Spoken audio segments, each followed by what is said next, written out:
This research was performed by the Photobiology Research Group of the University of Manchester and Salford Royal Hospital, with the collaboration of colleagues based in Leicester and Leiden. The research was part funded by Cancer Research UK. Sunlight has benefits and risks to health, the major benefit being vitamin D synthesis and the downside being skin cancer induction. However, until now, there hadn't been any studies concurrently examining risk and benefit in the same individuals under conditions of low summer sunlight exposure. And this is important to know in order to guide sun exposure recommendations in people of black and white skin. And in fact, people with darker skin at the moment receive very little guidance.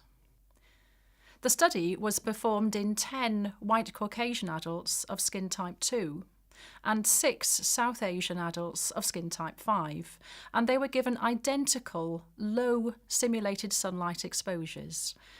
Basically, they were exposed to the equivalent of 15 minutes of midday sunlight in the UK, 3 times weekly for 6 weeks. And during that time, they had blood samples taken in order to look at the vitamin D status, measured as 25-hydroxy-D levels, and they had skin samples taken at various time points to look at direct DNA damage, as assessed immunohistochemically as CPDs. We found that skin type 2 individuals reached a sufficient level of vitamin D status at the end of the course, whereas there was a significantly lower rise in the South Asian individuals of skin type 5. Nevertheless, around a half of the South Asian individuals came out of the deficiency range, so there was still a useful rise. CPD were easily induced in people of skin type 2.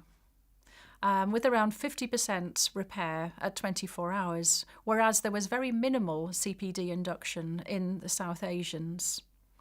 When we compared skin biopsies taken at the end of the 6-week course, 18 irradiations compared with just 1, there was a very similar amount of damage, showing that there was no accumulation of DNA damage and consequently that there'd been efficient repair between exposures. This study has highlighted that different sun exposure messages need to be given to people of different skin types. The skin type 5 individuals showed negligible DNA damage, but also a lowish vitamin D induction, and therefore should be encouraged to take more sun exposure.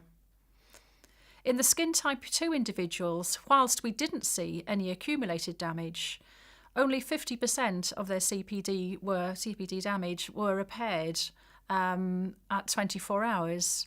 Therefore, a bit of caution is needed in this skin type. And future research should look at a wider range of skin types.